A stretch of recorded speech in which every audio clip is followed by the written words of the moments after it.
우리는 얼마나 가치 있는 존재인가에 대해서 날마다 망각지 않게 도와주옵시고, 그 가치를 허술하게 쓰지 않도록 도우시고, 그 가치를 빛낼 수 있도록 하나님 도와주셔서 성령 충만한 자, 믿음이 세워지는 자, 그리고 하나님이 인정하는 자가 될 수 있도록 도와주시옵소서. 이 밤에도 소수의 무리가 모였지만 함께 하시고 성령님께서 강하게 역사하여 주셔서 마지막 때 우리가 어떻게 살아가야 될 것과 분별하고 확인해야 될 부분에 대해서 놓치지 않도록 도와주시옵소서.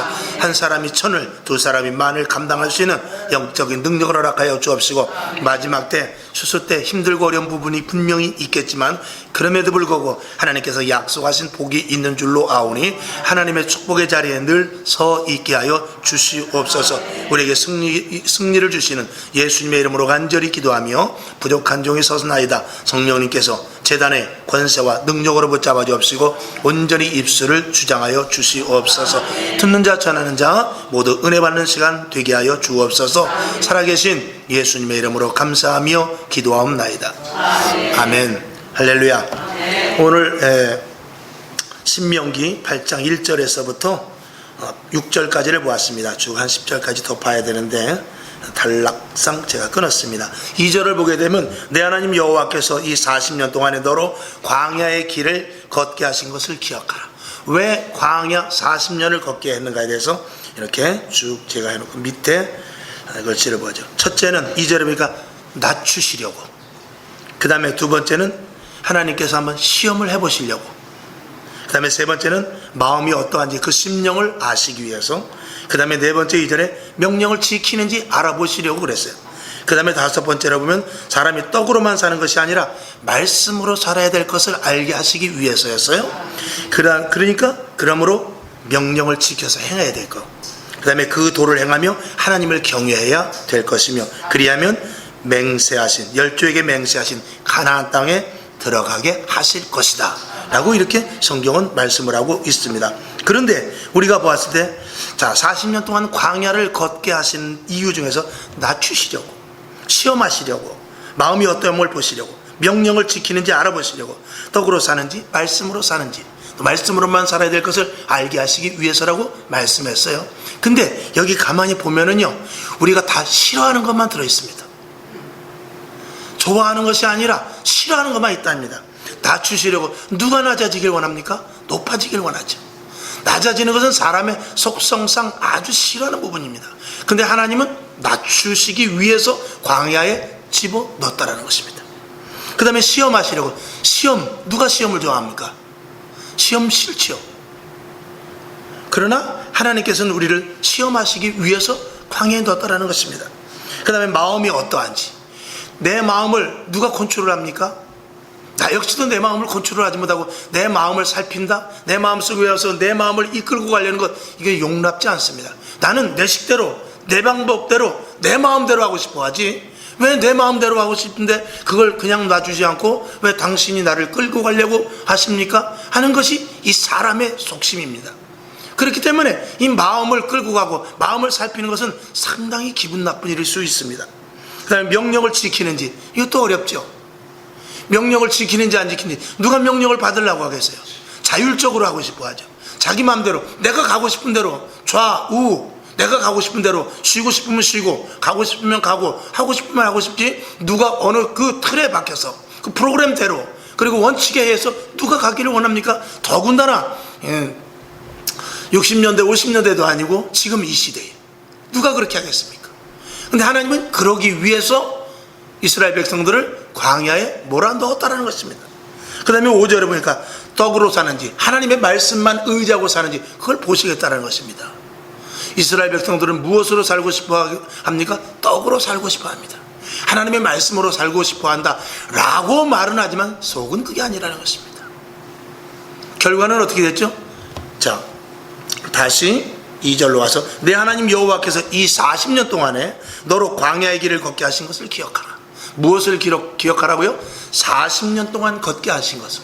원칙은 얼마면 갑니까? 여러분이 잘 아신 대로 40일이면 갑니다. 40일이면 가는데 40년이 걸렸어요. 왜 그렇죠? 이 아래에 있는 대로 여기에 부합해서 그렇습니다. 낮아졌으면 40일에 갔어요.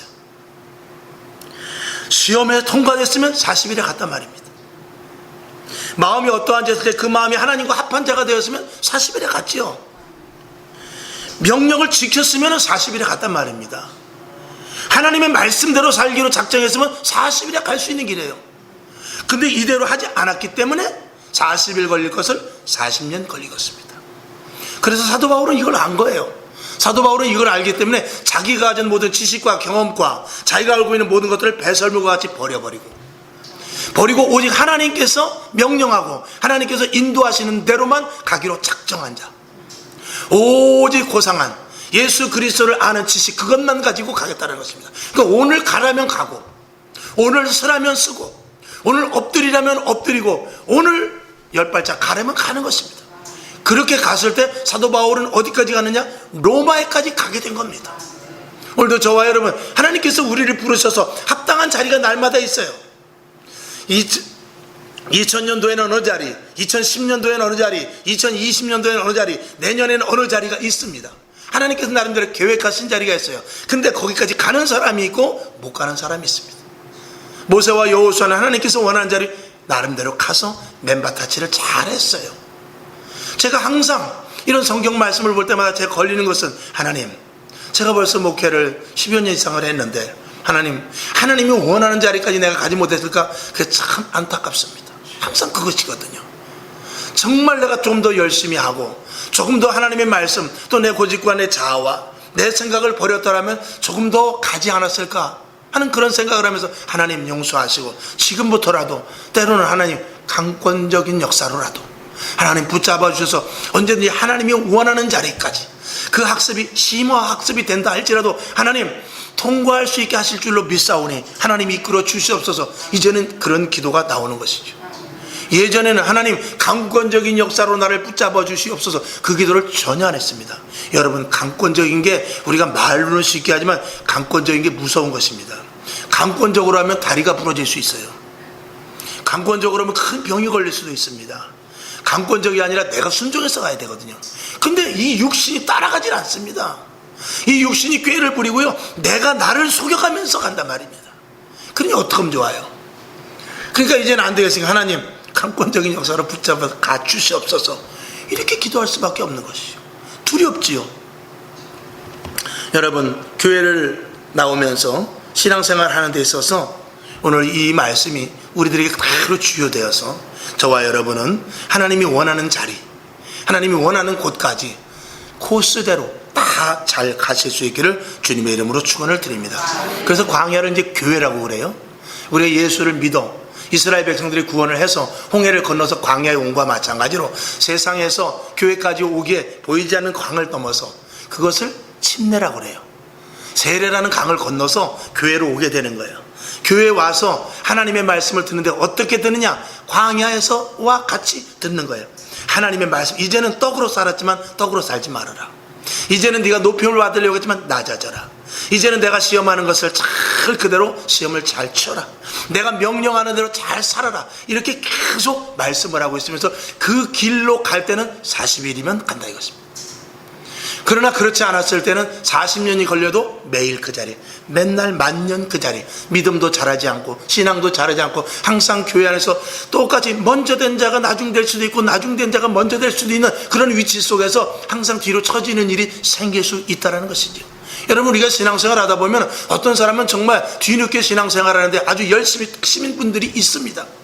성령 받아서 기도하고 말씀대로 순종해서 정말 신비한 체험도 하고 하나님과의 깊은 교제도 하면서 하나님이 주신 은혜와 축복을 다 받아서 정말 내가 예수 믿길 잘했다 이렇게 생각하는 사람이 있는가 하면, 예수를 믿어도 그 옆에서 나는 예수를 믿었더니 이러이러한 증거가 생겼어, 예수를 믿었더니 내가 나도 모르게 이 병이 나왔더라고, 예수를 믿었더니 하나님이 기적을 일으키시는데 나도 놀랐어, 이렇게 말해도 그냥 뭔 말인지도 모르고 빙긋이 웃기만 하고 나도 많이 예전에 들었어 하고 빙긋이만 웃는 사람도 있더라, 이런 것이죠. 여러분에게 날마다 하나님의 체험이 될 수 있기를 주님의 이름으로 축원을 드립니다. 그래서 교회는, 이 교회 안에서 그리스도인을 어떻게 하느냐? 첫째는 한 방향으로만 가야 됩니다. 그 한 방향은 어떤 방향이냐? 이스라엘 백성들은 광야에서 낮에는 구름 기둥, 밤에는 불 기둥, 구름 기둥이 쓰면 쓰는 거예요. 불 기둥이 쓰면 쓰는 거예요. 구름 기둥이 가면 그대로 따라가는 것입니다. 텐트를 다 걷어가지고 출발하는 것입니다. 그러나 가다가 아무리 힘들어도 불 기둥이나 구름 기둥이 서지 않고 가면은 아무리 힘들어도 가야 돼요. 근데 하나님께서는 발이 부르지 않게 하셨다고 그랬어요. 그러니까 하나님의 말씀대로 갈 때는요, 육신의 생각으로는 지쳐요. 육신의 생각으로 다리가 아파서 못 갑니다. 육신의 생각으로 신발이 다 떨어지고 발이 부르텄니다. 무릎이 아프고. 그런데 하나님이 가자는 대로 가기만 하면 하나님께서 체험을 주신단 말입니다. 이것이 여러분, 힘들고 어렵지만 이 어떤 육신의 고비를 넘어가 그 체험을 할 때 우리는 하나님과의 깊은 관계를 갖게 되죠. 그게 신앙입니다. 그것이 없이 예수 믿는다는 것은 생나무를 갖다가 나무에 불에 넣는 것과 같이 잘 타지도 않고 연기만 나고 힘이 든 거예요. 그러나 정말 우리가 그런 체험을 했을 때는요, 불 속에 들어가서 장작끼기 잘 타듯이 하나님 안에서 얼마든지 일이 순조로워지고 하나님과의 깊은 관계 속에서 힘듦과 어려움과 괴로움과 답답함이 있다 할지라도 언제든지 무슨 걸림돌이 있다 할지라도 두려워하지 않냐고 다 이겨낼 수 있는 것입니다. 갈라디아서 1장 8절을 보게 되면, 그러나 우리나 혹 하늘로서 온 천사라도 우리가 너희에게 전한 복음 외에 다른 복음을 전하면 저주를 받을지어다 그랬어요. 그러니까 오직 교회 안에서는 복음만을 증거하고, 교회 안에서는 말씀만 따라가고, 교회 안에서는 성령이 감독자 되시니까 성령님의 인도하심을 따라가는 것, 이것이 바로 이스라엘 백성들이 광야에서 구름 기둥과 불 기둥만 바라보고 간 것과 마찬가지 이치인 것입니다. 골로새서 2장 8절을 보면 잘 아시는 대로 누가 철학과 헛된 속임수로 너희를 노략할까 주의하라. 이것이 사람의 유전과 세상의 초등학문을 쫓으며 그리스도를 쫓음이 아니라, 세상의 윤리 도덕 그걸 따라가는 것이 아니고, 예수님께서 이스라엘 땅에 오셔서 율법사, 서기관들, 제사장들에게 질타한 것이 무엇입니까? 너희는 하나님의 말씀을 사람의 유전으로 바꿨다는 것입니다. 사람의 계명으로 바꿨다는 것입니다. 하나님의 말씀을 그렇게 변개시켜서 자기가 편리한 대로 하나님의 말씀을 바꾸어서 했다라는 것이죠. 온전한 하나님의 율법은 하나님이 기뻐하시는 것입니다. 근데 그들이 지켰던 율법은 하나님이 원치 않는 변개된 율법을 그들이 지킴으로 말하면서 가식과 그리고 포장된 모습과 예수님께서 말씀하신 대로 회칠한 무덤과 같은 자들이었기 때문에 하나님께서는 그들에게 독사의 자식들이다 라고 말했습니다. 오늘 이 시대도 마찬가지입니다. 우리의 선은 무엇입니까? 우리의 의는 무엇입니까? 그리스도 안에서 우리의 선과 의는 하나님의 말씀 안에 거하느냐, 하나님의 말씀대로 사느냐, 나가서 선한 일하고 착한 일하고 구제하고 봉사하는 것도 포함이 될 수 있지만 그것은 차선입니다. 그거는 예수 믿지 않은 사람들도 할 수 있어요. 우리가 하는 것은 하나님의 말씀대로 사느냐가 중요한 것입니다. 하나님의 말씀대로 살아야지, 하나님의 말씀이 아니고 세상의 도덕과 윤리대로 사는 것은 하나님이 기뻐하시는 일이 아닌 것입니다. 우리가 하나님의 말씀대로 살 때 세상에 있는 도덕과 윤리 같은 것은 우리가 힘쓰지 않아도 그 일들은 얼마든지 할 수 있습니다. 여러분에게 오직 교회는 한 방향으로 감과 마찬가지로 불기둥과 구름기둥을 따라갔던 이스라엘 백성들과 마찬가지로 오직 진리의 말씀만을 따라갈 수 있기를 주님의 이름으로 축원을 드립니다. 그 다음에 두 번째로는 주님이 공급하여 주시는 것으로만 살아야 됩니다. 너희가 떡이 아니라 하나님의 말씀으로만 사는 것을 보려고 하신다고 그랬거든요. 그러니까 광야에 와서는 무엇만 먹어야 되느냐? 다른 거 없습니다. 만나와 메추락입니다. 그리고 하나님께서 모세를 통하여, 지도자를 통하여 반석을 터쳐서 물을 주면 그것을 먹었던 것입니다. 이스라엘 백성들이 불만이 무엇입니까? 출애굽기 16장 3절을 보게 되면 그들에게 이르되 우리가 애굽 땅에서 고기 까마귀 곁에 앉았던 때와 떡을 배불리 먹던 때에 여호와의 손에 죽었다면 좋았을 것을 너희가 이 광야로 우리를 인도하여 내어 이 온 회중으로 줄여 죽게 하는도다 그랬어요. 그러니까 며칠 굶고 나니까 이 이스라엘 백성들이 금방 홍해를 건너왔던 그 놀라운 기적 속에서 하나님을 찬양하고 하나님을 높였던 것은 금세 사라져버리고, 조금 배고프고 목이 마르니까 우리가 애굽에서 죽게 내비두지 왜 여기까지 와서, 아니 애굽에 매장지가 없어서 우리를 여기까지 끌고 가느냐, 이렇게 불만을 하더라는 것입니다. 그러니 하나님 보시기에 야 조금만 참지, 아니면 홍해를 건넌 너희를 내가 죽이겠냐? 하나님은 그것인데 그걸 못 참고 불평과 불만 속에서 이스라엘 백성들이 있었을 때 하나님은 그들에게 어떤 일들이 있게 됩니까? 결국은 가나안 땅을 들어가지 못하는 일들로 귀축이 되고 말았던 것이죠. 우리는 주님이 공급하여 주시는 것으로만 살아야 됩니다. 하나님의 말씀대로 살으라고, 하나님의 말씀대로 살았을 때 어떤 결과가 나오냐를 보여주시기 위해서 우리를 부르셨어요.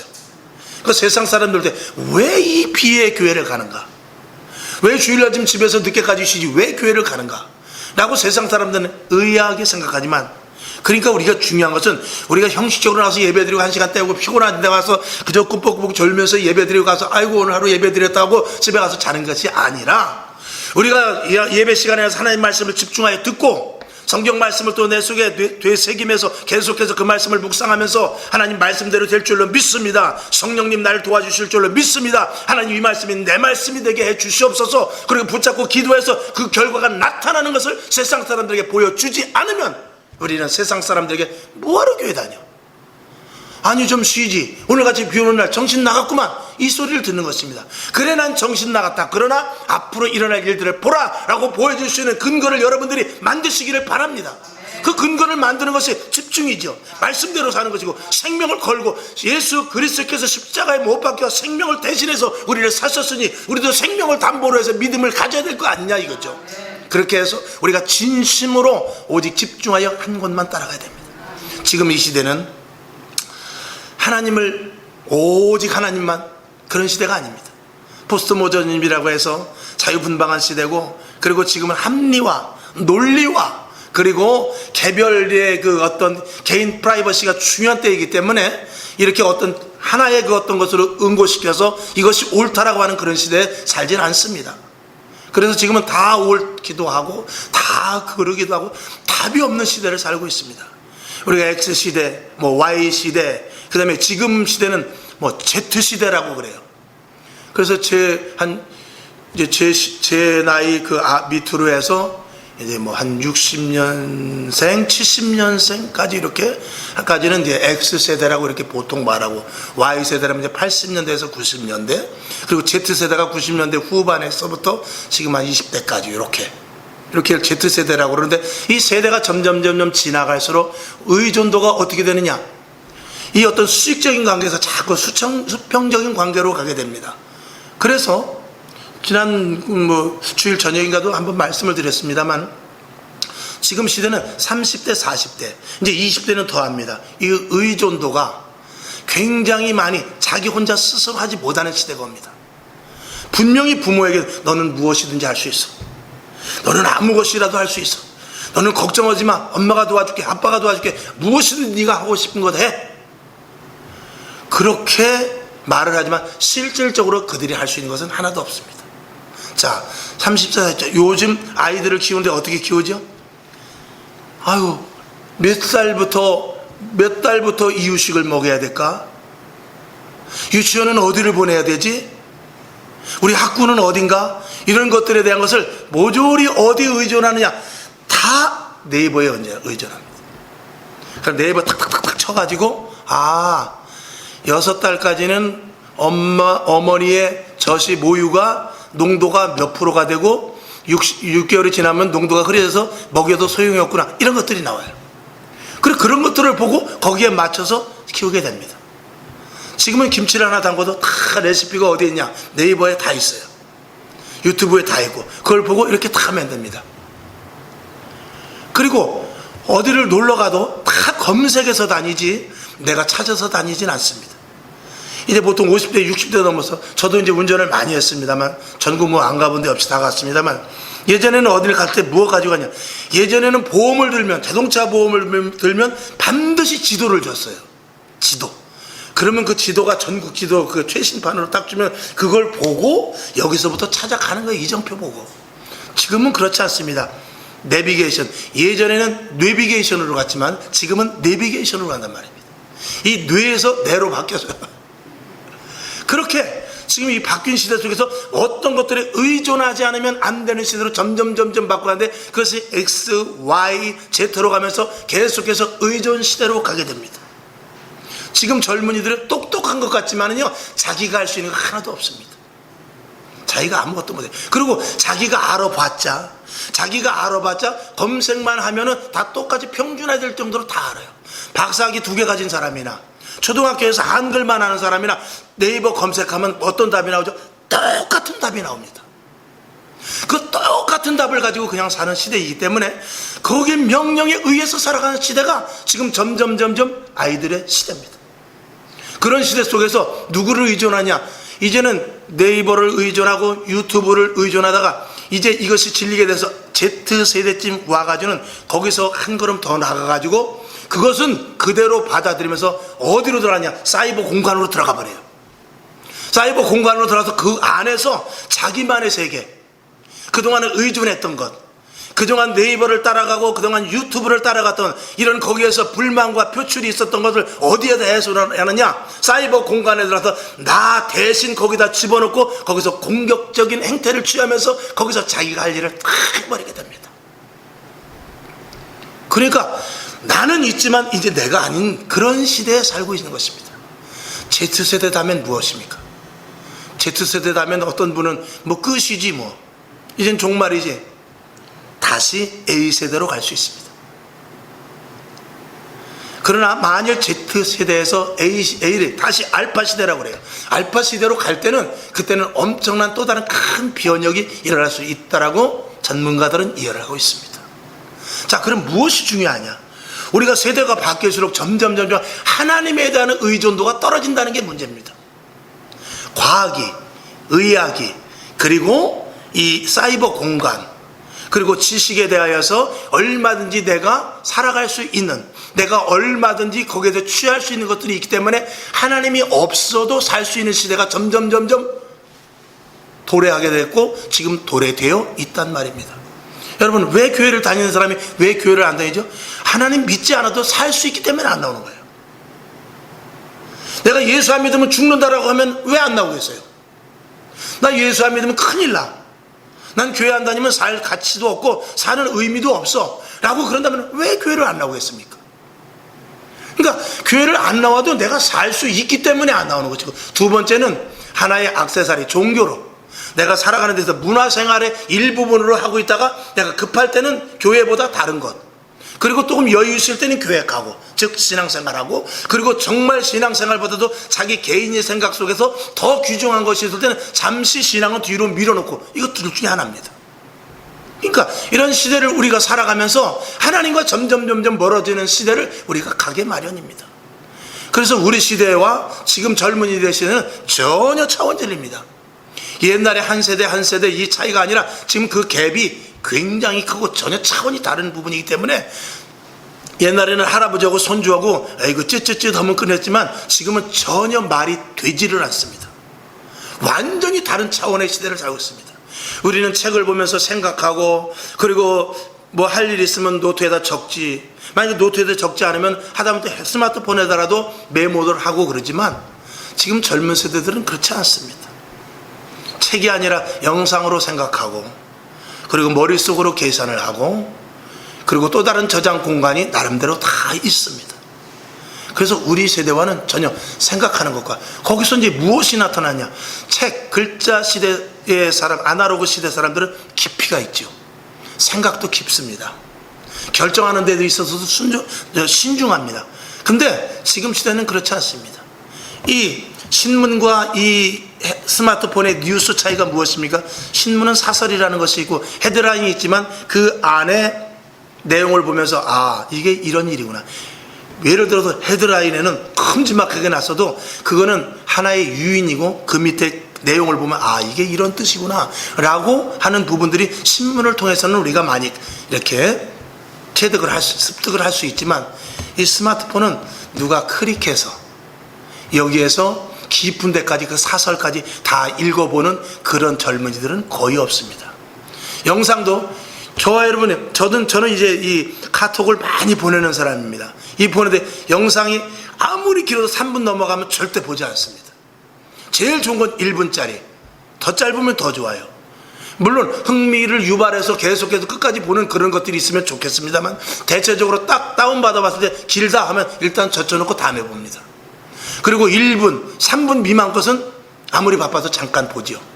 그러니까 이 지식의 한계가 어떻게 되냐? 깊이가 없어지고 표면적인 것밖에 되지 않습니다.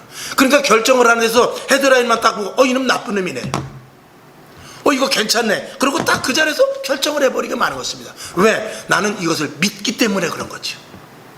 그러니까 아날로그 시대와 이 디지털 시대 속에서 엄청난 격차가 생기게 마련인 것입니다. 이런 시대 속에서 하나님을 어떻게 우리가 소개하며 이 진리의 말씀이라고 정말 반강권적으로 오늘 말씀같이 명령에 순종하나 아니하나 이걸 본다는데 누가 명령에 순종을 하겠습니까? 부모 말도 안 듣는데, 선생님 말도 안 듣는데, 지나가는 어른이 있어도 담배를 꼬나물고 가는 그런 시대 속에서 누가 하나님의 이 생명의 말씀이라고 누가 그걸 믿느냐 이것이지. 물론 큰 범위에서는 하나님이 서두에 말씀드린 대로 강권적으로 불러서 하실 수 있습니다. 그러나 시대를 볼 때는 그런 시대가 아닌 것이 있다는 것을 제가 말씀을 드리는 것입니다. 여러분, 이런 시대 속에서 하나님의 진리의 말씀과 그리고 하나님으로 주시는 것으로 말미암아 공급하여 주시는 주님이 주시는 생각, 주님이 주시는 지혜, 하나님의 말씀을 읽을 때 주시는 파생되는 내가 행할 수 있는 여러 가지 이런 방편, 이런 것들로 말미암아 살아가는 이들이 마지막 때 가장 큰 축복인 줄로 믿습니다. 또 다른 것들은 이제 제가 또 시간이 되면 말하겠습니다만, 이왕이 나왔으니까 부연해서 말씀을 드리자면 사이버 공간에서 탈출시킬 자는 없습니다. 사이버 공간에 빠져버리면 거기서 빼내긴 상당히 어렵습니다. 마약과 같이 힘듭니다. 술, 담배를 끊는 것 이상으로 어렵습니다.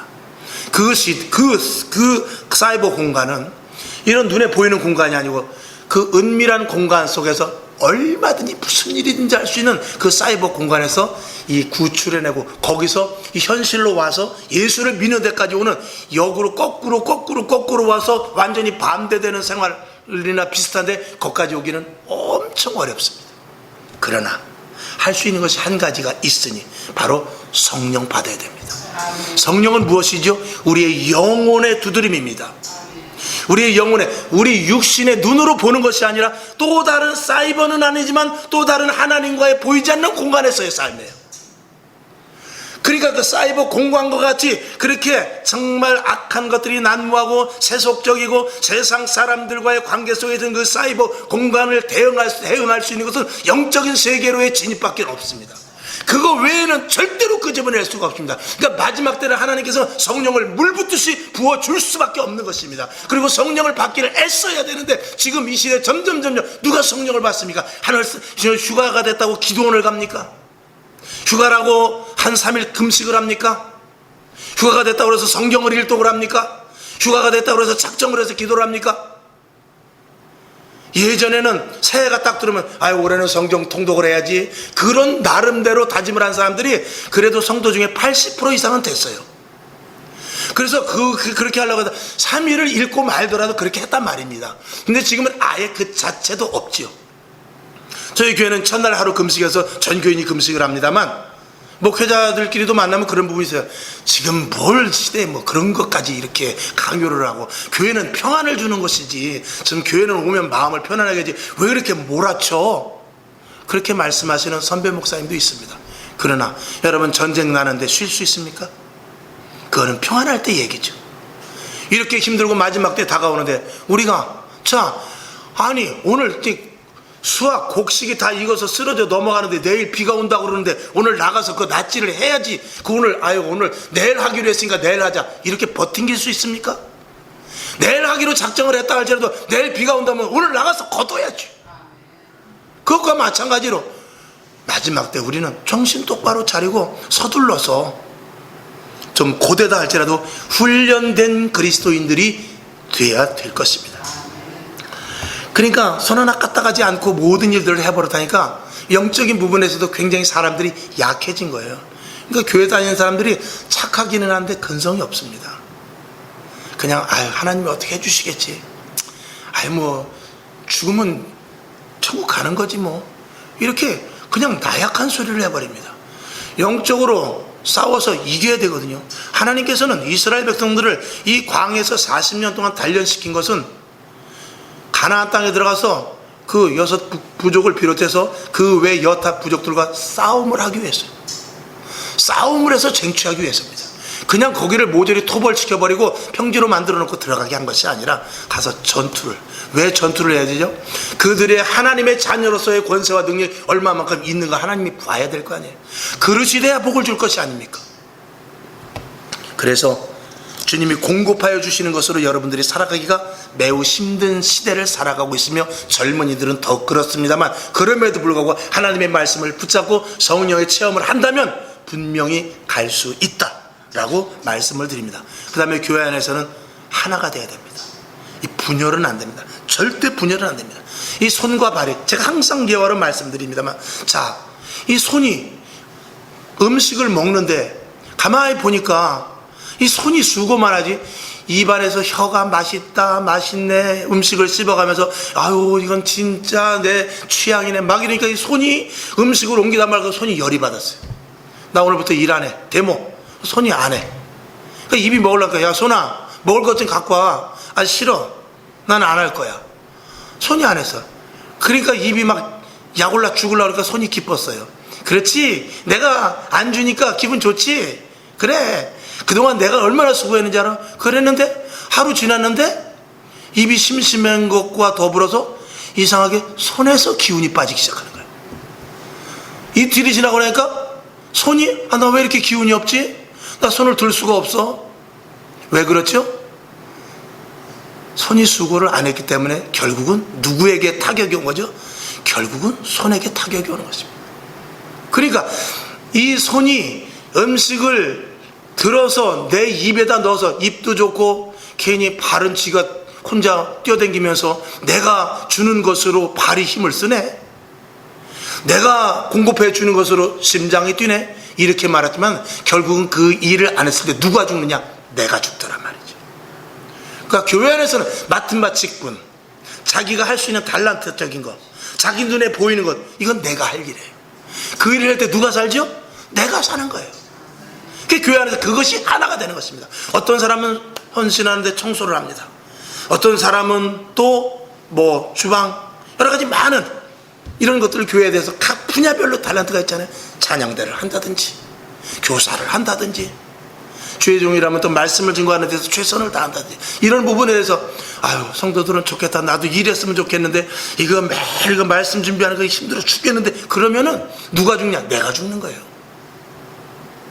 그러니까 교회 안에서는 다 똑같이 한 몸이라 생각하고 한 뜻을 가지고 하나가 되는 것이 굉장히 중요한데 세상은 그렇지 않습니다. 세상은 분리의 시대입니다. 관망의 시대죠. 책임지지 않는 시대입니다. 그런 시대 속에서 우리가 어떻게 되죠? 교회 안에서 최선을 다하고 세상에 나가서 빛과 소금의 역할을 감당하는 것이 굉장히 중요한 것입니다. 그 다음에 대가 없는 헌신이 필요합니다. 이제 마지막 때는요, 조금 전에 말씀드린 것과 비슷한 말씀입니다. 우리가 어떤 일을 하는 데서 하나님 내가 이 일을 하면 최선을, 예를 들어서 내가 40일 금식을 기도합니다. 아니면 작정 기도를 내가 일주일을 합니다. 하나님 작정 기도를 할 테니까 하나님 이 문제를 해결해 주십시오. 이렇게 우리가 기도했던 그런 시대는 이젠 지나갔습니다. 이젠 마지막 때는 뭐냐? 결과가 어떻게 될지 모르는 시대는 우리 살고 있는 거예요. 왜? 주님 오실 날 가깝기 때문에. 그렇기 때문에 우리가 작정을 해서 기도를 하든 그 음식을 해서 기도하든 그 결과 때문에 하는 것이 아니라 이제는 그렇게 하지 않으면 내가 살 수 없기 때문에 하는 거예요.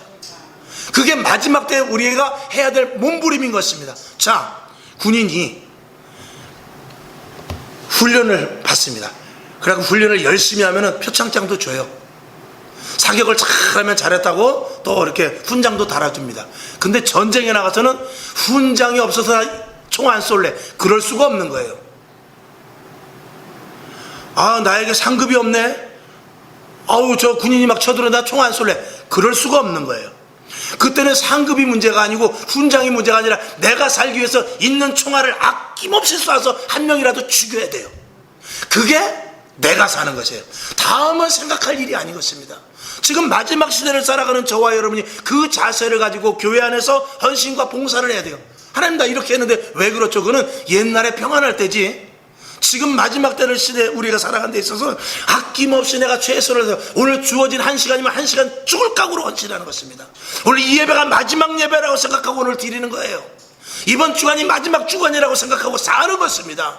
오늘 직장 가면 끝일지도 모르는 마음을 가지고 하나님, 나에게 예수 그리스도인으로서 거룩한 삶을 살게 해 주시옵소서, 이렇게 사는 거예요. 그렇게 하다가 하루를 주시면 또 하루 사는 것입니다. 마지막 종말 신앙입니다. 여러분들에게 이 신앙을 가질 수 있기를 주님의 이름으로 축원을 드립니다. 이 시대는 무엇을 얻는 시대가 아니라 그냥 내 몸을 다 불사르는 시대라고 생각해야 돼요. 그랬을 때 내 믿음과 신앙이 살아나가는 것입니다. 자신 없습니까? 주님은 하실 수 있습니다. 그래서 말씀드린 성령 받아야 돼요. 성령 받아야만 내가 하는 것이 아니라 내 속에서부터 열정을 가지고 할 수 있는 것입니다. 사도 바울이 무슨 정신으로 그 매를 맞아가면서, 그 파선하는 배를 타고 가면서 그 죄인의 몸으로, 하나님 나를 이방인의 사도로 로마까지 보내주신다고 했으면 왜 죄인의 몸으로 포승이 돼서 저 배 밑창에 그 노를 져가면서, 아니면 그 옆에서 이 족쇄에 묶여서 가게 합니까? 나를 평안하기로 전도하다 잘 먹고 잘 입고 전도하다가 그 다음에 로마에 가서 거기서 복음을 전부할 때마다 베드로와 같이 3,000명씩 5,000명씩 회개하는 그런 역사가 일어나게 해 주셔야지요. 그렇게 할 수 있지만 그렇게 하지를 않았습니다. 사도 바울은 한 걸음 한 걸음이 순교요, 한 걸음 한 걸음이 마지막이요, 하나님께서 로마에까지 갈 것이라는 그 확신 준 그 사인, 그 목표, 그거 하나만 가지고 오늘 죽어도 주님이 나를 죽이실 것이다 하는 그런 심정을 가지고 갔다라는 것이죠. 또 한편에는 하나님이 약속하시니까 분명히 나는 갈 수 있다라는 그 믿음을 가지고 갔던 것입니다. 마지막으로 철저한 가치 중심의 신앙을 가져야 돼요. 여러분 신앙이 얼마만큼 가치를 갖고 있는가를 한번 내 자신을 돌아보시기 바랍니다. 자, 제 옆에 믿지 않는 사람이 있어요. 저는 예수를 믿는 사람입니다. 그 사람과 나랑 무엇이 다른가를 한번 비교해 보시기 바랍니다. 무엇이 다른가?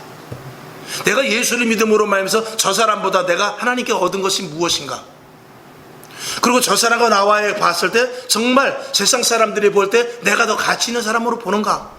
물론 세상 사람들 위주로 사는 것은 아니지만 그럼에도 불구하고 내가 세상 사람들과 견주어 봤을 때 당신 진짜 예수 믿는 사람이고 괜찮다는 말 정도라도 들을 수 있는 가치를 갖고 있는가?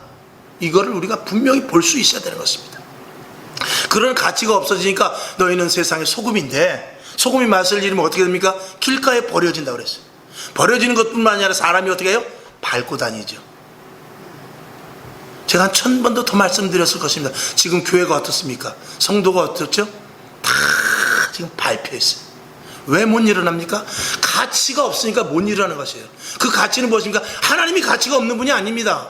예수 그리스도의 능력이 가치가 없는 것이 아니에요. 성령이 가치가 없는 것이 아니라 내가 그 가치의 존재에 대해서 내가 인지를 하지 못하는 거예요. 예수의 이름을 주셨는데 그 예수의 이름으로 귀신을 쫓아내지 못하고, 기도할 수 있는 조건을 주는데 기도하지 아니하고, 하나님의 말씀대로 살면 약속의 축복을 준다고 했는데 하나님의 약속대로 말씀대로 살다가 힘들다고 포기해버리고, 그래서 스스로 그리스도인으로서의 가치를 자꾸 떨궈버리고 그냥 하나의 종교인으로서 행세를 하고 마니까 내 스스로 가치가 떨어져버리고, 아니나 다를까 우한폐렴 사태와 같은 이런 폭풍과 같은 재앙과 같은 이 시대에 쪽도 못 쓰고 다 쓰러져버리고 마는 것 아니겠습니까?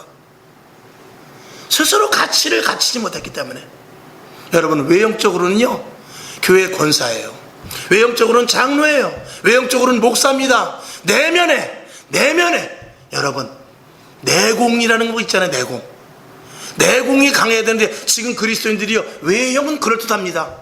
성경책에 딱 펴고 성경책을 딱 들고 이걸 또 거꾸로 들으면 또 말씀이 쏟아진다고 아주 또 이렇게 들어요. 그러나 내공은 없단 말입니다.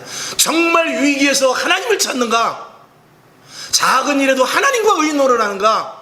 어떤 일이 일어났을 때 정말로 성령으로 말미암아 하나님의 말씀에 의해서 분별을 하는가? 그리고 분석을 하는가? 이런 것들이 너무나 부족하지요. 그냥 엎드려지는 것밖에 모르고. 이번에도 코로나 사태가 일어나니까 그냥 교회요라고 이렇게 정부에서 말만 하는데 큰 바람이, 재앙의 바람이, 교회를 핍박하는 바람이 부니까 거기에 맞서 싸울 생각하지 않고 저기서 바람 부니까 미리 쓰러져 버렸어. 기가 막히죠. 왜 쓰러져요? 그만큼 가치가 없기 때문에 쓰러지는 거예요. 자기가 가치관을 가지지 못했기 때문에 쓰러져 버리고 마는 것입니다. 여러분, 그리스도인으로서의 온전한 가치를 이게 상실시켜버리면 우리는 껍데기예요. 아무것도 아닙니다. 여러분에게 가치가, 그리스도인으로서 가치를 날마다 세워나갈 수 있기를 주님의 이름으로 축원을 드립니다. 이건 정직하고 진실하고 말씀에 대해서 타협이 없어야 돼요. 그리고 예배 철저, 그리고 하나님의 말씀을 하면 생명을 걸고, 이런 부분들이 세상 사람들에게 보여줘야 돼요. 아, 저 사람들 비 오면 교회 안 가는구나. 그렇지 뭐. 아, 힘드니까 점쟁이 집도 가네. 뭐 그럴 수 있지. 이렇게 됐을 때 교회 다니는 사람, 신앙생활하는 사람 가치는 하나도 없어져 버리는 거 말이에요. 그 가치를 누가 떨어뜨리는 거죠? 내가 떨어뜨리고 만단 말이죠. 그 가치를 누가 올립니까? 내가 올려야 돼요. 여러분들 가치를 상승시킬 수 있기를 주님의 이름으로 축원을 드립니다. 빌립보서 3장 8절 보니까 또한 모든 것을 해로 여기면 내 주 그리스도 예수를 아는 지식이 가장 고상함을 인함이라. 내가 그를 위하여 모든 것을 잃어버리고 배설물로 여기면 그리스도를 얻고 그 안에서 발견되려 함이라. 날마다 예수가 발견되고, 날마다 하나님의 일하심이 발견되고, 날마다 하나님이 함께 하심이 발견되고, 아, 하나님이 정말 나를 도왔구나 하는 것들이 발견되기를 원하는 것이 사도 바울이었다는 것입니다. 여러분에게 생활 가운데서, 아, 내가 그렇게 포기했더니 하나님이 나를 도와주셨구나. 세상 사람들한테 그냥 내가 그리스도인으로서 가치를 끝까지 밀고 나갔더니 세상 사람들이 나를 무시하는 것 같더니 결국은 하나님께서 일을 해주셨구나. 이런 것들을 여러분에게 증거로 많이 남길 수 있기를 주님의 이름으로 축원을 드립니다. 결국 가나안 땅을 들어간 자가 누굽니까? 여호수아와 갈렙, 그리고 광야에서 20세 미만, 그 20세 이상의 자들은 다 죽고 말았습니다. 왜 그렇죠? 오늘 여기 말씀과 같이 이것이 안 돼서 낮추는데 죽어도 못 낮춰서 그래요. 시험하시는데 시험을 테스트 못해서 그래요. 마음이 어떠한지를 보라고 그러는데 그 마음이 패역했습니다. 명령을 지켜야 되는데 명령을 안 지키고 불순종했죠. 떡으로만 살아야 되는데 떡만 달라고 그랬어요. 결국은 어떻게 되죠? 하나도 들어가지 못하고 믿음 있는 이것을 통과한 여호수아, 갈렙과 그리고 아예 아무것도 모르는 어린 세대만 들어갔단 말입니다. 여러분, 오늘도 여러분에게 분명히 시험과 테스트가 있습니다. 이기십시오. 통과하십시오. 그리고 더욱더 영적으로 강성해져서 여러분의 신앙의 가치를 키워나갈 수 있기를 주님의 이름으로 축원을 드립니다. 하나님 아버지 감사합니다. 오늘도 부족한 저희들입니다. 우리 개개인은 아무 힘도 없습니다. 하나님이 힘주시고 성령님께서 붙잡아